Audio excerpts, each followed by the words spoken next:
Good morning, YouTube, and welcome back to my channel. So, we're out in the garden, and this is my first complete season growing in metal raised beds. And I thought I would let you know the top 5 lessons I have learned.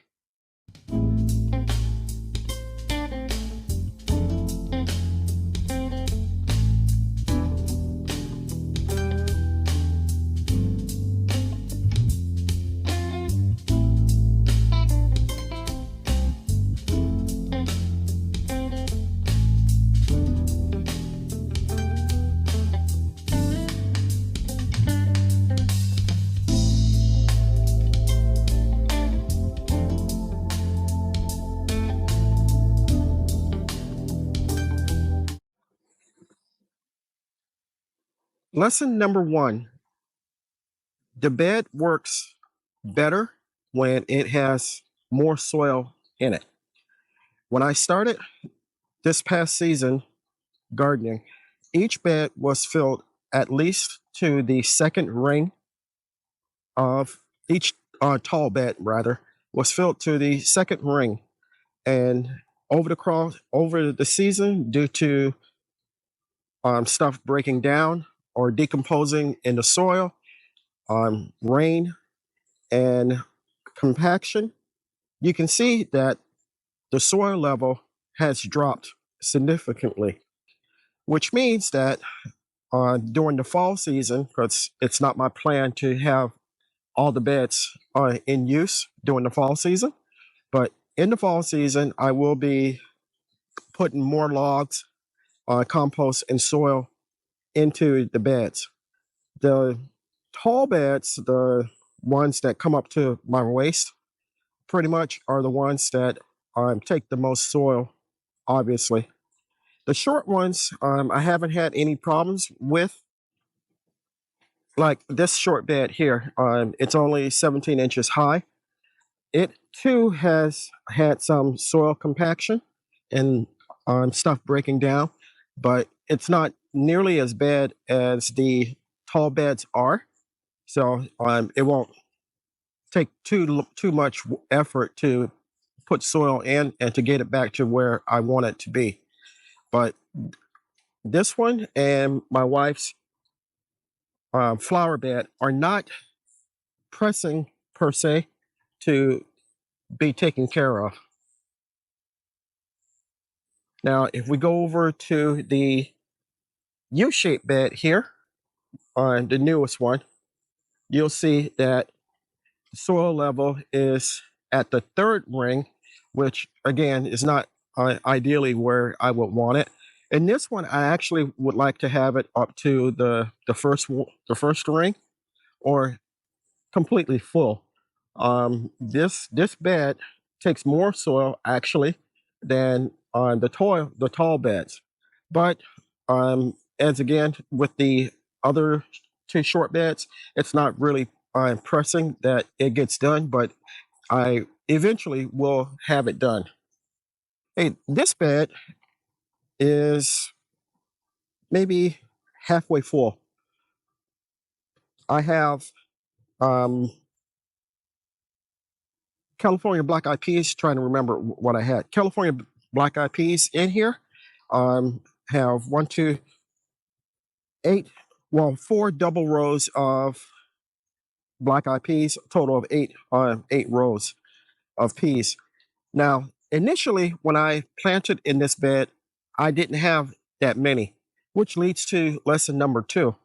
When I started in the beds, still practice my form of small space gardening, which means that in my former garden down south, I didn't plant that many seeds, but I was still able to grow a lot of food, mainly because the area was small and compact, so I could spend more time and devote more time to the plants that I had. However, here in these beds, I can plant a significantly more amount of seeds, thereby getting a larger harvest, which is what I wanted. Sadly, I didn't realize that until the second planting of these beans. In a minute, we're going to go over to another bed that had my or has my cucumbers in, and you'll see why I feel that way. But here, the more that I put in, the greater my harvest is going to be. And that's lesson number 2. This bed contains my okra. This is one variety here. I believe it's the Burmese okra. And a variety next to it is called the Zhang or Jing, Jung okra. And then I have my cucumbers. What I learned is plants that should be staked or trellised should be plants that need to be staked and trellised should be. And although the cucumbers grew phenomenal, I only planted 5 plants, but I was able to harvest over 220 pounds of cucumbers, and they're still producing, not at the rate that they were, but they're still producing. Next year, I will definitely have these trellised, either on a cow panel or PVC pipe or T-post or something, but I don't want them all over the ground, growing all over the ground like they are right now. Luckily, I haven't had any problems with disease or pests or insects or anything like that.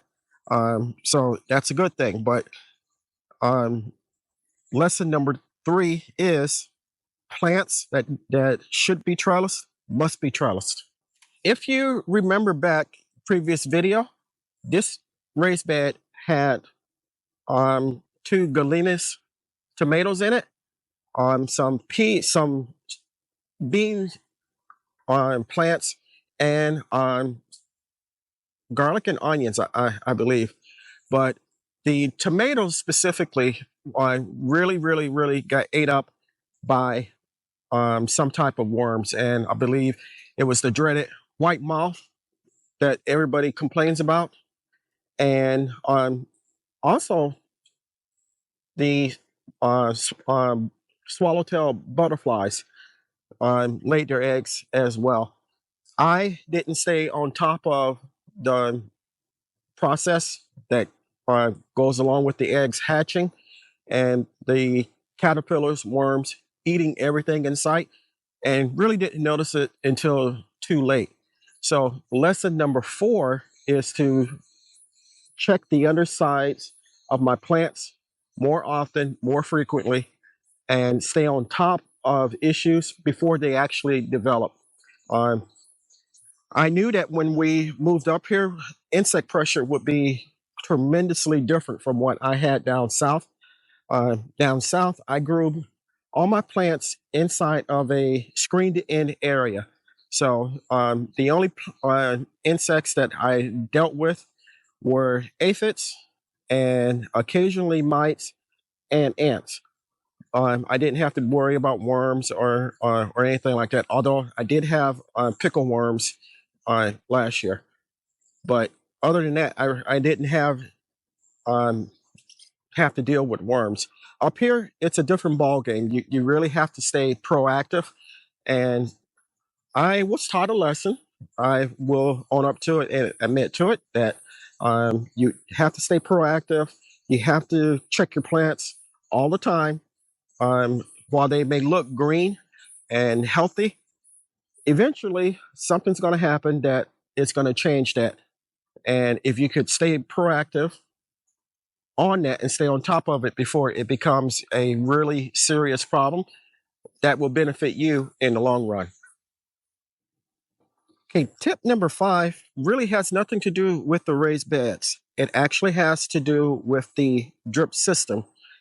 Specifically, the area here, the pressure regulator that you're looking at, inside of it, the black piece, there is a filter.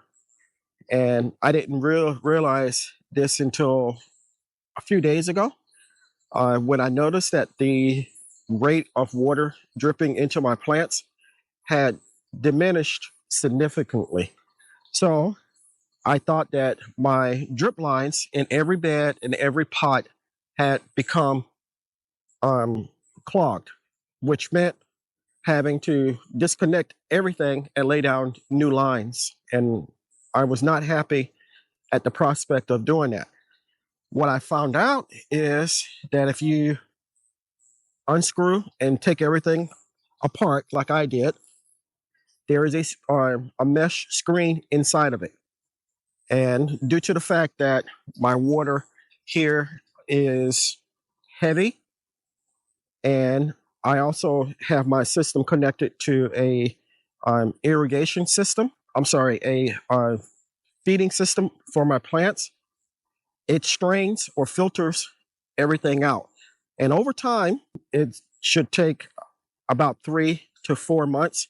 Your screen will become clogged and you will have to take it out and clean it and put it back in, which is what I did. And the system is working 100% like it should now. And one extra benefit, I'm sorry, extra lesson that I learned has nothing to do with the beds themselves per se. It has to do with the containers. And I learned that large plants should be separated, meaning that you're looking here at 2 eggplants and a pepper plant next to it. The eggplants should have been planted separately or not close together like they are, and the cowhorn pepper plant should have been planted someplace else, not close to the eggplants like they are. The plants are very big and they kind of um, affect the airflow for each other and they affect sunlight. So, rule of thumb for me moving forward, large plants will be planted separate away from each other so they don't affect the airflow or anything like that. And as far as peppers go, when they start off and start growing, I'm going to top them off so that instead of growing tall like this one is, they grow wider and become more bushier. This raised bed was not part of the garden, the vegetable garden per se. Initially, when I put it up, it was just going to be to house um, roses and some other type of flowers. However, it now has, um, sorry, something was biting my leg. It now has sweet potato vines in it and white potatoes. And I will probably have it become part of the vegetable garden as well, which means that at some point I will have to connect it to the drip system and also cover up on this area where it's located at with some gardening fabric, and which will make the area in between the U bed and this bed open, and I can put something else here as well. This is my golden amaranth Calo plant, and it recently has really started to take off, and it is actually starting to get the golden um, flower, I guess this is, that it's known for. Now, at some point, I'm probably going to put it in a bigger pot.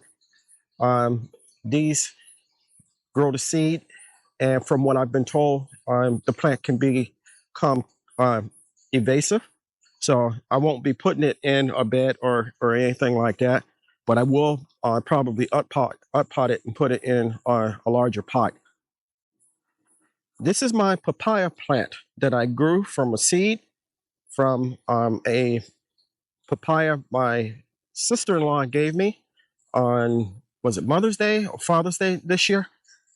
It initially was struggling, but it is doing fantastic. I don't believe I will get fruit this year, but it's growing amazingly, and I am very, very, very happy with it. So I want to thank you for coming along with me while I gave you the lessons I have learned so far for my during my first full metal bed gardening season. And there were five specifically that I learned, and I gave you one extra one that had nothing to do with the raised beds, but had to do with the containers. So if you enjoyed the video, give me a thumbs up, leave me a comment. Feel free to leave them in the uh, comment section, and I will reply. If you haven't subscribed to my channel, take a moment to consider doing so. This year has been a learning experience for me, and I believe that I have learned a lot. But what I can't do by myself is grow the channel without your help. If you do decide to subscribe, don't forget to hit the like button and the notification bell all. You'll be notified whenever I upload new content. Chances are that if you like my content, your friends and neighbors will as well, so you can share it.